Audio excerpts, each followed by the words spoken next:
Hello, नमस्कार, मैं सभी लोगों को वेलकम है सेशन में।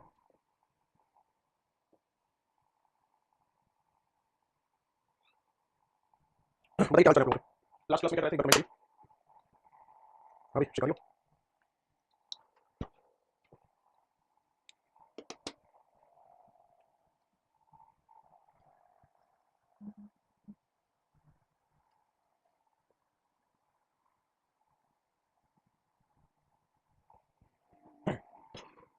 कैसी रही आपकी होली?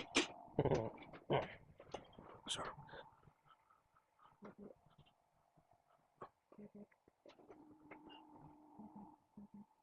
हेडिंग होगा ocean current of Atlantic ocean.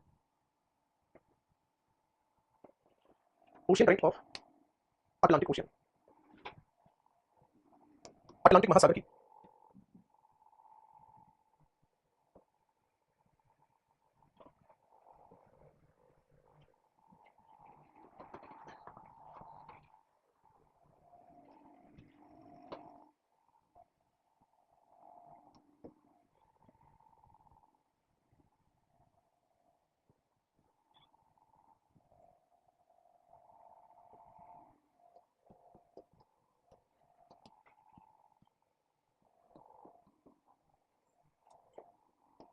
देखो ध्यान से, यहाँ से बड़ी मात्रा में पानी इधर जाएगा, यहाँ से इधर जाएगा, है ना? जब यहाँ से पानी बड़ी मात्रा में जाएगा तो इन दोनों ही जलधाराओं को क्या कहा जाएगा? आपका आंसर होगा, दोनों जलधाराओं को कहा जाएगा इक्वेटोरियल करंट, यानी कि विषुवत धारा। अब जो ये इक्वेटोरियल करंट होगी, ये यहाँ से टकरा कर इधर यूं ऊपर की तरफ जाएगी, है ना?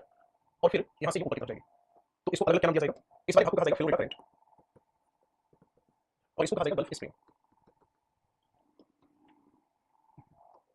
इसमें इधर साइड से जलधारा मिलेगी और इधर साइड से जो जलधारा मिलेगी इसका नाम है लेब्राडोर।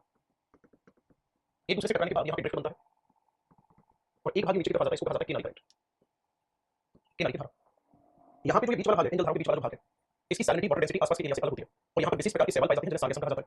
तो इस बीच वाले क्षेत्र को स्पेशली एक अलग नाम दिया गया है और वो नाम है सार गैसोसी। इसे कहा गया है सार गैसो सागर। क्या कहा जाता है इसको? सार गैसो सागर कहा जाता है। ये जो सार गैसो सागर है ये कहाँ पर है? उत्तरी अटलांटिक महासागर में है। यहाँ से जलधारा नीचे की तरफ आती है और एक जलधारा जो है वो नीचे से यूं ऊपर की तरफ जाती है। इस जलधारा को क्या कहा जाता है?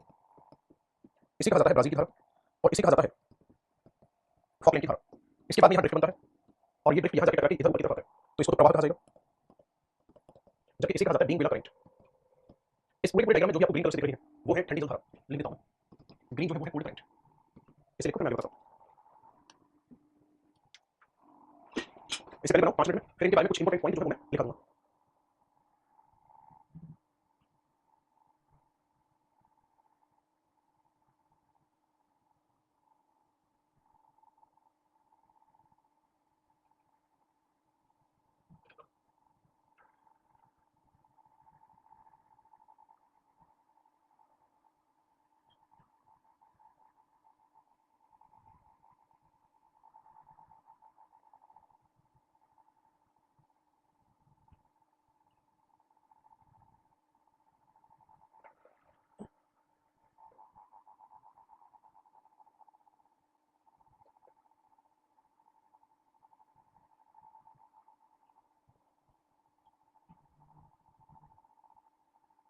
हो गया?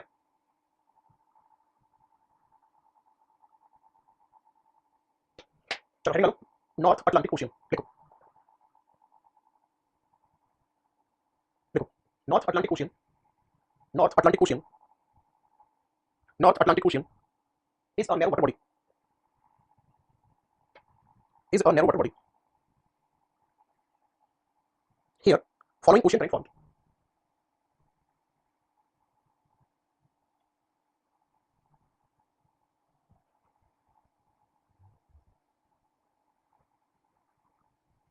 उत्तरी अटलांटिक महासागर, उत्तरी अटलांटिक महासागर एक सकरा, एक सकरा जलीय भाग है। उत्तरी अटलांटिक महासागर एक सकरा जलीय भाग है। यहाँ निम्नलिखित जलधाराओं का, यहाँ निम्नलिखित जलधाराओं का, यहाँ निम्नलिखित जलधाराओं का निर्माण होता है। ठीक है, निम्नलिखित जलधाराओं का निर्माण होता है।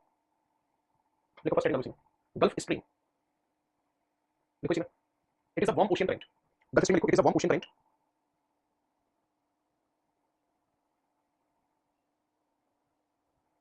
It is a warm ocean current. यह एक, यह एक गर्म जलधारा है, यह एक गर्म जलधारा है। आगे लिखो, It is also fastest ocean current. It is also fastest ocean current. यह सबसे तेज गति से चलने वाली यह सबसे तेज गति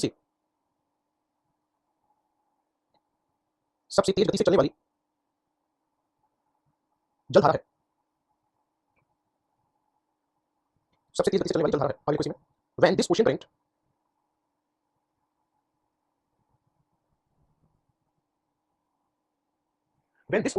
converges with Labrador current comma high fog condition develop Hindi में लिखो जब यह जलधारा लेब्राडोर की धारा से टकराती है तो अत्यधिक कोहरे की स्थिति बनती है। आगे लिखो in this fog high reserve of fish found. इस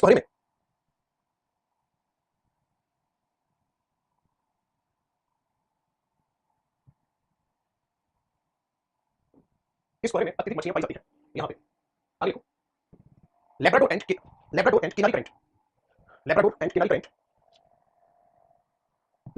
current are cold ocean current. Labrador और किनारी की जलधारा ठंडी जलधारा है।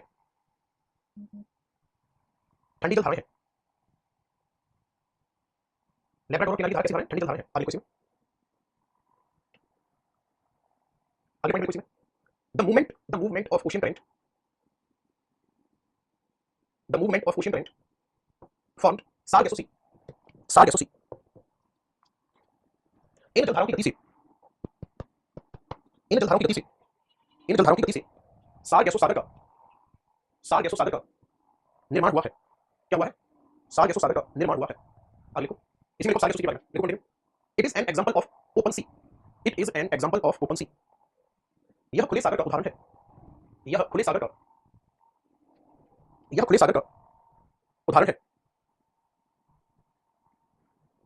उदाहरण है। आगे लिखो in this sea sargassum algae found. इस सागर में सारगेसम शैवाल पाए जाते हैं। आगे लिखो these are brown colour algae. यह भूरे रंग के शैवाल हैं। ये क्या है? भूरे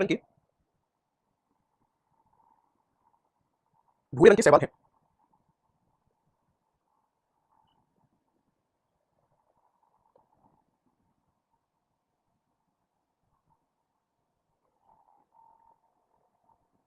कमेंट करो समझ आया पूरा नहीं।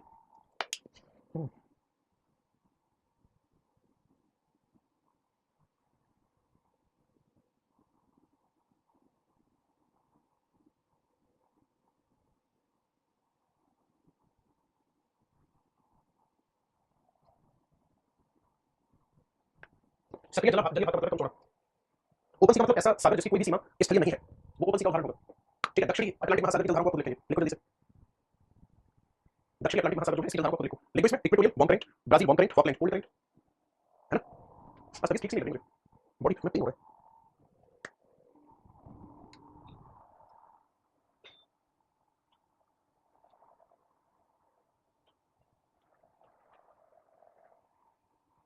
यहाँ पे भी फॉग कंडीशन बनेगी। याद रखना पूरे विश्व में कहीं भी ठंडी और गर्म जलधारा टकराएंगी वहां पे फॉग होगा और साथ ही साथ वहां मछलियों के भंडार पाए जाएंगे, चाहे वो कोई सा भी महासागर सही। ठीक है, वो चाहे कोई सा भी महासागर सही, वहां पे मछलियां और कोहरा तो पाया जाएगा जहां कहीं पूरे विश्व में ठंडी और गर्म जलधारा जो है जब टकराएगी वहां। ठीक है, चलो आज इतने रखते हैं, मैं बाकी कल करूंगा, आप इसको नोट कर लेना। ठीक है।